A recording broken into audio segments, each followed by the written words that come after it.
बिल्कुल भी नहीं होता। इसलिए कि देखें, ऐलानात करना, दावे करना, बातें करना बहुत आसान है, वो पीटीआई बहुत इस काम में माहिर है, वो करते रहते हैं। लेकिन जो ज़मीनी हक़ाइक़ है ना, वो ये है कि अभी कराची में कैंटोनमेंट के इलेक्शंस हुए हैं। पीटीआई ने सीटें 14 लेनी हैं, वोटों में हमसे पीछे हैं। पीपल्स पार्टी नंबर 1 है कैंटोनमेंट बोर्ड्स के इलेक्शन में वोटों के हिसाब से। हमने सबसे ज़्यादा वोट किए बिल्कुल कराची। ठीक है। अच्छा, डीएचए और ये जो क्लिफ्टन कैंटोनमेंट बोर्ड है, जो सबसे बड़ा कैंटोनमेंट बोर्ड है कराची का, जो गढ़ माना जाता है पीटीआई का, वहाँ पीपल्स पार्टी ने 4 नशिस्तें जीती हैं और पीटीआई ने 2 जीती हैं। और पीटीआई का जो कैंडिडेट 2 जीते हैं, एक के गालिबन 490 वोट है, एक के 501 वोट है। और हमारा कैंडिडेट जो कम वोट लेके जीता है, उसके 720 वोट, और जो सबसे ज्यादा वोट लेके जीता है, उसके कोई 3000 वोट है।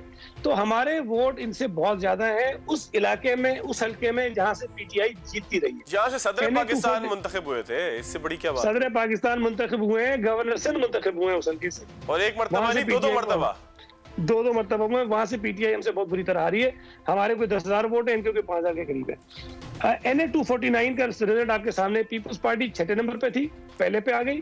पीटीआई पहले पे थी, 5वें या 6ठे पे चली गई।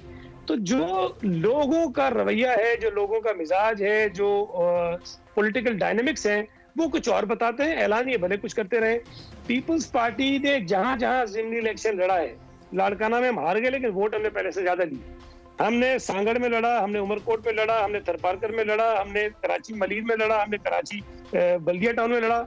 हमने सारे इलेक्शंस में अपने जो जनरल इलेक्शन में जो वोट थे, उससे वोटों में इजाफा किया है। बाकी तमाम जमातों का वोट कम हो रहा है। तो ज़ाहिर ये जो सिग्नल्स हैं, वो तो ये बताते हैं कि पीपल्स पार्टी इस वक्त मजीद मकबूल हो रही है कराची में भी और सिंध के दीगर इलाकों में। अच्छा सईद गनी साहब, एक सवाल है, थोड़ा सा जाती है, आपसे कहते हैं तो पूछ लूं। मैं किसी सवाल का मना नहीं करता। सईद गनी साहब, आप केसेस की तरफ क्यों चले जाते हैं? कभी आप शाहिद मसूद साहब को अदालत में खींचते हैं, कभी आप जो है वो अभी सुना है आपने हलीम आदिल शेख साहब पे एक केस किया हुआ है, किसी टीवी चैनल को भी आपने नोटिस भेजे, मुझे नाम नहीं पता किस टीवी चैनल को भेजे, समा को आपने भेजा। तो ये इतनी नाराजगी क्यों है? आप जारहाना अंदाज नहीं है आपका, वैसे तो बड़े पोलाइट आदमी हैं आप। देखिए, मैं अगर आप मुझे कभी सुने भी ना, तो मैं कभी भी किसी के ऊपर वो इल्जामात नहीं लगाता जिसको मैं साबित नहीं कर सकता। अब अगर मेरे मुतालिक कुछ ऐसी बातें कही जाएं जिनका कम से कम किसी और को पता हो ना हो, मुझे तो पता होता है कि सही है क्या गलत है, तो मैं उस पर, मेरा हक है। शाहिद मसूद साहब ने प्रोग्राम किया तो मैंने उनसे पहले कहा कि मुझे बुलाएं अपने प्रोग्राम में। धरना दिया इस्लामाबाद जाके, मुझे याद है अच्छी तरह। नहीं, वो तो बाद में दिया भाई। पहले तो मैं इसका इंतजार करता रहा कि भाई आपने इल्जाम लगाए, मुझे बुला के अपने सामने बिठाओ और बात करो मुझसे, मैं जवाब दूंगा आपको। ये मेरा हक है। आप मुझ पर इल्जाम लगाएंगे, आपकी जिम्मेदारी कि मुझे उठा के सुने कि मैं उस पर जवाब क्या देता हूँ। उन्होंने नहीं किया। मैंने लीगल नोटिस भेजा, उन्होंने जवाब नहीं दिया। फिर जाहिर है कि कानून के मुताबिक मैं केस कर सकता हूँ। मुझे लड़ना पड़ा, 4 साल तक मेरा केस चलाया, और अभी जाके वो उनके वारंट भी निकले और जमानतें भी उन्होंने करवाई। उसके बाद वो पेशा भी भुगत रहे। समा के साथ भी यही है, हलीम आदिल शेख के साथ भी यही है। ये जो मिजाज बन गया ना हमारे लोगों का, कि आपके मुंह में जो आए, जिसकी इज्जत चाहे उछाल लें। और खासतौर पर माफ कीजिएगा, मीडिया में बैठे हुए कुछ लोगों ने अपने आप को खुदा मान लिया है कि हम जो चाहेंगे करते रहेंगे, कोई पूछेगा नहीं। तो मैंने हमारे एक दोस्त एंकर ने उनको बताया था कि मैं आपको ये बताऊंगा, खुदा नहीं है। आप अगर गलत करेंगे तो जो कानूनी मेरा हक है, जो पॉलिटिकल वर्कर की एक ताकत है, मैं उसका तो मुजाहरा कर सकता हूँ ना। मैं लड़ता नहीं हूँ, मैं किसी को गोली नहीं मारता हूँ, डंडे नहीं मारता हूँ, गालियां नहीं देता हूँ। लेकिन कम से कम अगर कोई मुझ पर झूठे इल्जाम लगाए, तो मैं समझता हूँ कि ये मेरा हक है कि मैं कानूनी कार्रवाई इसके खिलाफ करूँ। और उनके अंदर अखलाकी जुर्रत है, वो साबित कर सकते हैं। मेरे ऊपर लगाए गए इल्जाम आए, अदालत में भी साबित करें, मीडिया में बुलाएंगे, मीडिया में साबित करें। अच्छा सईद गनी साहब, बहुत सारी चीजें रह जाएंगी। एक और आपके पर्सनल मामला है। आप कराची डिवीजन के प्रेसिडेंट है पाकिस्तान पीपल्स पार्टी के। जहां तक मेरी इत्तलात है वो ये है कि आप लोग जो है ना वो अब सियासी तरीके से जीतने के बजाय अब हुकूमती तरीके से कराची के मुख्तलिफ यूसीज को और सीटों को जीत रहे हैं। उसकी मिसाल मैं ऐसे देता हूँ कि अभी कराची के मुख्तलिफ इलाकों में जो कंटोनमेंट के इलेक्शन हुए, उसमें पीपल्स पार्टी ने मुख्तलिफ जगहों पर यकीनदानी कराई कि जी आपको सारी ज़िंदगी पानी का टैंकर मिलेगा। इसके अलावा जो है वो आपने सियासी एडमिनिस्ट्रेटर का तकर्रुर किया। नजमी आलम साहब का वाटर बोर्ड में लिया, क्योंकि आपको पता है कि वाटर बोर्ड बड़ी कमजोरी है, कराची के लोगों को पानी मिलेगा, वो वोट भी देंगे। तो क्या इस तरीके से आप अब कराची को फतह करने लगे? देखिए, मैं आपको थोड़ी सी इसकी वजाहत कर दूं।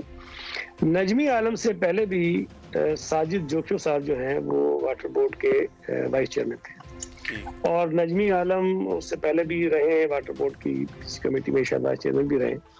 तो मैं नहीं समझता कि ये कोई हमने नया और अनोखा काम किया है। वो कानून में गुंजाइश है, हमने कानून के मुताबिक किया। आपने क्या कि कहा कि सियासी एडमिनिस्ट्रेटर लगा दिया।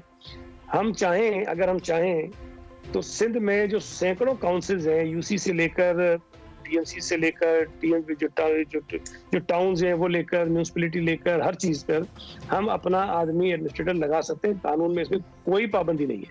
ठीक। लेकिन हमने सिर्फ केएमसी में एक एडमिनिस्ट्रेटर लगाया है, और वो भी जाहिर है जब तक इलेक्शन है तब तक है, और उसका भी मकसद ये है कि कराची के लोगों को बेहतर तौर पर सब कर सकें, डिलीवर कर सकें, और वो कोशिश कर रहे हैं कि बेहतर काम करें, और आपको नजर भी आ रहा है। दूसरी बात जो आपने कही कि इंतखाबात में जाकर हमने कहा कि हम पानी दे देंगे, ये दे देंगे, देखिए मैं जो लोकल इलेक्शन हो रहे होते हैं उसमें नीचे की सतह पर जाके इन्वॉल्व नहीं होता हूँ। मैं मानता हूँ मैं कराची का सदर हूँ, प्लान में करता हूँ, मनसूबाबंदी में करता हूँ, इलेक्शंस किस तरह हमने लड़ने हैं वो काम में करता हूँ, एजेंट्स कैसे अरेंज करने हैं वो मैं करता हूँ, बाकी चीजें कैसी होनी वो मेरी जिम्मेदारी, वो मैं करता हूँ सारा काम। हमारे तमाम पार्टी के जितने अहदेदार हैं मिलकर सारा काम करते हैं। लेकिन मैं आपको अपनी मिसाल देता हूँ, मैं 2017 में जब जिमनी इलेक्शन लड़ा, आप रिकॉर्ड उठा के देख लीजिए, बिल्कुल मैंने अपनी कैबिनेट के तमाम लोगों को कहा कि आपको मेरे हल्के से गुजरना भी नहीं। ठीक। और कोई एक मुझे बता दीजिए पार्टी का वजीर एमपीए एमएनए जो मेरे हल्के के इलेक्शन में आया हो। पीटीआई उठाइए, नून लीग उठाइए, एमक्यू रऊफ उठाइए। सिद्दीकी साहब वाला इलेक्शन था ये, वो मेरा ख्याल है, जिसमें रऊफ नहीं, सिद्दीकी नहीं, को हराया नहीं। था आपने। 2017 के ये- ज़मीनी इंतखाबात वही थे ना जिसमें रऊफ सिद्दीकी साहब का मुकाबला था आपसे, बल्कि कामरान टेसोरी का। रऊफ सिद्दीकी साहब नहीं थे वो, कामरान टेसोरी। कामरान टेसोरी थे, हाँ जी, हाँ जी। और नजीब हारून थे पीटीआई के, जो आजकल एमएलए हैं। बिल्कुल बिल्कुल। देखें उस इलेक्शन में आप देखें कि पीटीआई के मखदूम शाह महमूद कुरैशी साहब, जहांगीर तरीन साहब, आजम सवाती साहब, और पता नहीं कौन कौन थे जो नहीं आए। एमक्यूएम पूरी की पूरी बशमूल इनके मेयर, इनके डीएमसी के चेयरमैन, इनके सेनेटर्स, एमपीए सब मेरे हल्के में थे। लेकिन पीपल्स पार्टी का कोई एक आदमी भी नहीं था। हमने कानून के मुताबिक सबसे ज्यादा जो जिम्मेदारी का मुजाहरा किया वो पीपल्स पार्टी ने किया। उसके बाद मलिर का इलेक्शन हुआ है, मैंने बाहर से बैठ के, हल्के के बाहर से बैठ के इलेक्शन कैंपेन को देखा है, काम किया है, लोगों को गाइड किया है, हल्के में नहीं किया। NA 249 का इलेक्शन देख लीजिए, मैं एक दिन हल्के में नहीं किया, मेरे ऊपर कितने इल्जाम लगाए गए। मैंने कहा जी, मुझे फोन आए, नोटिस आए, मैंने कहा जी मुझे बताइए कि आपके कोड ऑफ कंडक्ट की वायलेशन मैंने कहा की। अगर मैं हल्के से बाहर बैठ के अपने पोलिंग एजेंट से मिलता हूँ, हल्के से बाहर बैठ के अपने यूसी के सदर से मिलता हूँ, जिले के सदर से मिलता हूँ, तो इसमें मैं बहुत जुर्म कर रहा हूँ। मेरा काम है ये, मेरी जिम्मेदारी है ये। तो मैं ये समझता हूँ कि अगर इलेक्शन कोई कैंडिडेट लड़ता है तो वो जब लोगों से मुखातिब होता है, लोगों से वोट मांगता है, तो जरूर ये वादे करता होगा कि मैं जीत जाऊंगा तो मैं पानी भी दूंगा, मैं आपको सड़क भी बना के दूंगा, मैं आपको लाइट भी लगा के दूंगा। यहाँ तो आपने देखा नहीं है, वो इनके जो कश्मीर में गए थे इलेक्शन में, गंडापुर साहब, वो तो पैसे बांट रहे थे, कैश पैसे बांटे उन्होंने मेरे भाई, और ये करोड़ों रुपए देते हैं अपने लोगों को वहां पे काम करने के लिए। हमारे ऊपर आपको कोई एक ऐसी चीज नहीं मिलेगी जो आप ये कह सकें कि हमने किसी से वोट खरीदा होगा, हमने किसी के ऊपर दबाव डाला होगा, हमने किसी को धमकी दी होगी, कहीं पर हमने किसी को पुलिस से उठवाया होगा। ये चीजें आपको नहीं मिलेगी। यहाँ तो डस्का में इन्होंने प्रिजाइडिंग ऑफिसर